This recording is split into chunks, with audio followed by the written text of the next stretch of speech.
Chers téléspectateurs, bonjour. Aujourd'hui, nous vous invitons à une émission toute particulière consacrée à l'eau. Bonjour Lydie. Bonjour Henri. Il y a quelques semaines, nous avons parlé d'une source d'eau qui a permis l'établissement de la ville de Jérusalem. En coulisses, tu m'as également signalé que tu aimais particulièrement les antiques adductions d'eau. Voudrais-tu bien partager ces raisons avec nous ? C'est vrai que tout ce qui a à faire avec l'eau m'a intéressé depuis longtemps. La première raison, probablement parce que mon papa était plombier toute sa vie et je l'accompagnais dans les maisons où il devait placer des conduites d'eau ou parfois dans des bâtiments neufs. Il faisait les conduites d'eau. Et je me rappelle toujours ce moment magique où on ouvrait la vanne principale sur la rue et que l'eau entrait dans la maison et que l'eau sortait pour la première fois des robinets. Donc probablement, il y a là une raison. Mais la deuxième raison, c'est que dans la Bible, on parle beaucoup d'eau, de mer, de fleuves, de puits, de sources. Et comme je lis la Bible depuis longtemps, cela m'a intéressé. Tu te rappelles peut-être quelques épisodes bibliques avec de l'eau ?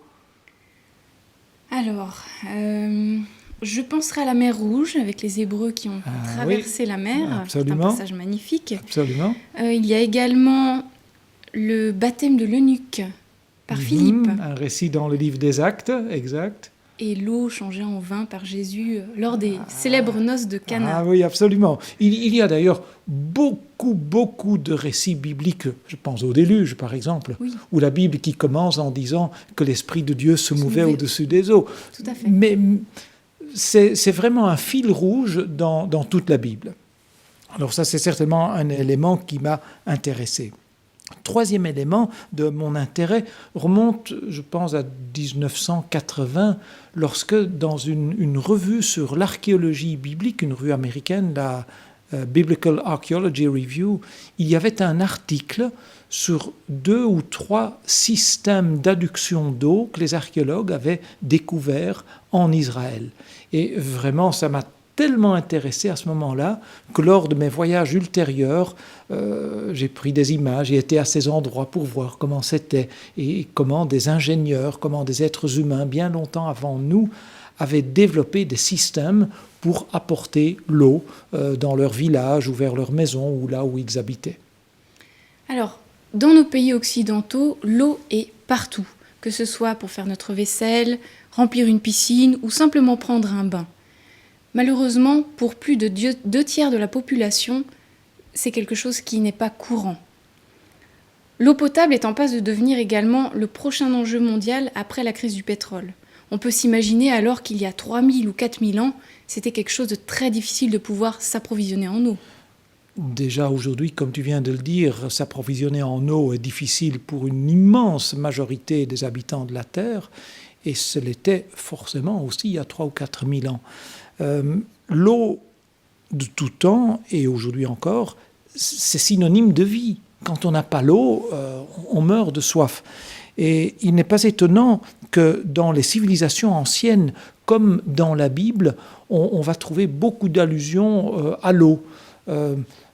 Les oasis dans les déserts vont jouer un rôle de vie. S'il n'y avait pas les oasis, s'il n'y avait pas quelques rares sources d'eau, on ne pouvait pas y vivre. Mais revenons à l'archéologie, car elle a permis de montrer que déjà dès les années 6000, 7000 avant Jésus-Christ, des êtres humains ont creusé des puits pour atteindre des nappes phréatiques et ainsi pouvoir puiser de l'eau. À partir des années 3000, on sait, de par les découvertes archéologiques, que des êtres humains ont bâti des citernes, soit des citernes individuelles pour des personnes qui habitaient quelque part tout seuls, soit des citernes pour collectivités. Et forcément, les sources d'eau, ça, elles existaient toujours, mais parfois les gens n'habitaient pas directement près de la source, parfois ils habitaient beaucoup plus loin. Alors, soit il faut aller chercher l'eau à la source, soit il faut développer un système de conduits qui amène l'eau jusqu'à l'endroit où on habite. On en a naturellement des exemples extrêmement sophistiqués à l'époque romaine.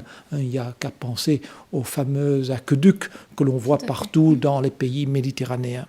Donc, l'eau est de tout temps et toujours encore aujourd'hui synonyme de vie. Alors, tu nous mets littéralement l'eau à la bouche. Quels endroits allons-nous visiter dans le cadre des découvertes archéologiques en rapport avec les adductions d'eau ? Nous avons choisi 4 endroits. Ces 4 endroits, c'est les antiques villes de Megiddo, de Beersheba, de Hatzor et de Gabaon. On est là dans des systèmes d'adduction d'eau qui remontent au 8e, 9e, 10e siècle avant Jésus-Christ, donc c'est loin. Et le génie qui a été manifesté pour trouver ces systèmes est exceptionnel. Ces 4 endroits sont explicitement mentionnés dans la Bible. Par exemple, comme dans un texte biblique où il est dit que le roi Salomon fit bâtir la muraille de Jérusalem, Hatzor, Megiddo et encore une autre ville qui s'appelle Gézer. Voilà donc une mention de ces villes. Revenons peut-être à Megiddo, l'archéologie, ce que l'on a découvert à Megiddo. Megiddo, Tel Megiddo, situé sur la Via Maris, la principale route entre l'Égypte et la Mésopotamie, Megiddo avait une importance stratégique inégalée.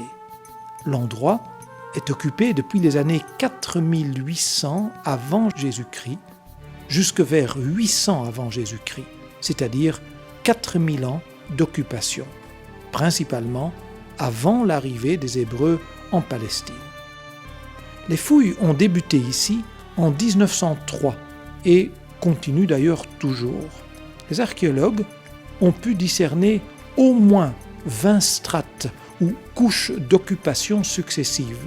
En pratiquant une tranchée dans le Tel c'est la colline, ils ont mis au jour cet autel cananéen de 8 mètres de diamètre et qui date des années 2400 avant Jésus-Christ, longtemps avant l'arrivée du peuple hébreu encore une fois. Dans les différentes couches, on a retrouvé nombre d'objets, comme ces bijoux ou ce sceau royal à inscription hébraïque. Dans les couches supérieures du Tel, celles qui concernent les 200 ou 300 dernières années d'occupation, les archéologues ont dégagé les assises de l'ancienne structure d'entrée qui était faite en casemate, structure typique de l'époque de Salomon. Et pour Megiddo, cette structure était en angle droit sur le sens de la rampe d'accès. Ceci pour obliger une armée ennemie ou des chars à briser leur élan dans l'attaque. Cette maquette que l'on voit ici l'illustre bien. À l'intérieur de l'ancienne enceinte, on a découvert un silo à grains. Il a 12 mètres de diamètre et pouvait contenir jusqu'à 430 tonnes de céréales. Un peu plus loin, les bases de 4 bâtiments qui s'avérèrent être les écuries du roi biblique Akab. Cette ville ne pouvait exister que grâce à un important point d'eau. C'est ce que les archéologues découvrirent en dégageant une partie légèrement creuse sur le dessus du Tel. Et ce qu'ils découvrirent était tout simplement génial. Les ingénieurs civils de Salomon et d'Akab, dans les années 900 et 800 avant Jésus-Christ, creusèrent apparemment d'abord un puits d'accès de plus de 30 mètres de profondeur. D'abord en traversant la partie meuble du Tel, faite de plusieurs couches de débris d'occupation antérieure, et ensuite dans la partie rocheuse du Tel. Les marches originelles sont encore visibles à côté d'un escalier moderne pour les visiteurs. Le puits continue ensuite en oblique à 45 degrés et se poursuit par un tunnel horizontal de plus de 60 mètres de long. Au bout du tunnel, on débouche dans une grande chambre voûtée, creusée dans la roche, là où jaillit une source, celle qui est à l'origine de l'implantation humaine à Megiddo. Henri, pourquoi cet ingénieux système pour accéder à la source ? Parce que la source, qui est en même temps le point fort d'un établissement humain et qui permet que des personnes y vivent, est aussi le point faible de cet endroit.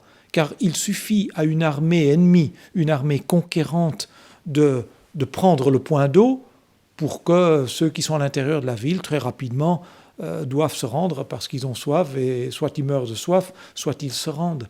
Et c'est la raison pour laquelle ont été développés, surtout au XIe, Xe, IXe, 8e siècle avant Jésus-Christ, ont été développés des systèmes pour sauvegarder l'accès à la source et ne pas pour que cette source ne tombe pas dans les mains ennemies. C'est donc à quoi a servi ce système. On pouvait donc camoufler entièrement la partie extérieure de la source, et si l'ennemi n'avait pas un bon service d'espionnage, il ne savait pas où était cette source, et de l'intérieur, on pouvait y accéder. Donc voilà pourquoi on a développé ces systèmes. Cette prouesse technique date donc de l'époque des rois bibliques, tels que Salomon ou Akab, 10e et 9e siècle avant Jésus-Christ. Mais l'endroit commence déjà à être occupé avant. Oui, depuis les années 4800 avant Jésus-Christ. Mais comment ont-ils fait pour... Mais apparemment, à l'origine, il n'y avait pas tout ce système, c'est clair, ce système n'existait pas. Donc les habitants de la ville devaient forcément sortir de l'enceinte fortifiée, pour autant qu'il y en avait une au départ, mais devaient sortir pour aller vers la source. Et ça, c'était et à la fois une corvée, et en même temps, c'était dangereux en cas de guerre ou en cas d'armée envahissante. Mais c'est bien le système que nous venons de voir en image qui est le plus sophistiqué. Mais on a retrouvé effectivement aussi à Megiddo un escalier qui permettait de sortir de la ville en ayant une petite protection pendant une centaine de mètres avant de devoir aller vers la source. Génial, effectivement, et belle illustration archéologique de l'importance de l'eau pour la vie. Alors Henri, il nous reste quelques minutes pour terminer avec des images de l'ancienne ville de Beersheba, dans le sud d'Israël, ville importante pour les patriarches et dans la période des rois d'Israël. Et comme toute ville, ancienne ou moderne, il y avait un important système d'approvisionnement en eau. Absolument. Beersheba, ce qui veut dire « puits du serment ». D'après la Bible, ce nom fut donné à la ville en souvenir du pacte conclu entre Abraham et Abimélec concernant justement un point d'eau. Les fouilles menées ici depuis 1969 ont dégagé ce puits, probablement ce puits. C'est un puits de 40 mètres de profondeur. On a dégagé ici les vestiges d'une entrée fortifiée, des entrepôts et d'autres constructions. Mais surtout, les archéologues ont dégagé un vaste système additionnel pour l'approvisionnement en eau de la ville grandissante. Les ressemblances avec Megiddo sont évidentes. Et ici aussi, une prouesse technique remarquable. Les fouilles continuent toujours à Beersheba, mais elles ont mis en évidence l'importance de l'eau. Car depuis toujours et partout, c'est de l'eau que dépend la vie. L'eau, c'est la vie. On retient donc cette phrase pour la semaine prochaine, puisque nous allons encore visiter Hazor et Gabaon. Au revoir Henri. Au revoir chers téléspectateurs. Au revoir. Santé. Et bonne santé.